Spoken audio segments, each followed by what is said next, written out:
হ্যাঁ এই তো নীল আর এই তো হলুদ। এখন দুইটা ভালো করে মিক্স করি। আর হয়ে গেছে সবুজ। এখন সাপটা দিয়ে দে। আরে স্যার এই তো আমার পেন্টিং হয়ে গেছে। আরে ডুক্কু অনেক সুন্দর হয়েছে, ধন্যবাদ স্যার। আরে লামিয়া এই নাও তোমারটা। হ্যাঁ লাল কালার কিভাবে বানাবো? তাড়াতাড়ি বানাও। আচ্ছা স্যার ঠিক আছে। প্রথমে হাতে নীল কালারটা লাগিয়ে নে। এই তো হয়ে গেছে। এখন পিঙ্ক আর নীল কালারটা একসাথে মেশাতে হবে। হয়ে গেছে, এখন সাপটা দিয়ে দে। হ্যাঁ এটা কি? এটা তো চকলেট কালারের মতো হয়ে গেছে। হ্যাঁ এসব কি? বেরিয়ে যাও এখান থেকে। ঠিক আছে স্যার। আর এই নাও তোমারটা। হ্যাঁ কমলা কালার, কিন্তু এটা কিভাবে বানাবো? কিন্তু স্যার তো বলেছিল।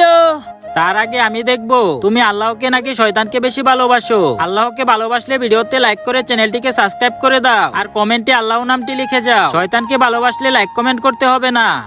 আরে স্যার কমলা কালার কিভাবে বানাবো? হ্যাঁ কমলা কালার যখন আমরা লাল কালার আর সাদা কালার একসাথে মিশাবো তাহলে কমলা কালার হয়ে যাবে। হ্যাঁ আইডিয়া। প্রথমে লাল কালারটা হাতের মধ্যে লাগিয়ে নিতে হবে। এখন লাল আর সাদাটা একসাথে মিশাবো। আর এখন কমলা কালার হয়ে গেছে। তাড়াতাড়ি সাপটা দিয়ে দে। আর এই তো আমারটা হয়ে গেছে, সবাই লাইক করে দাও।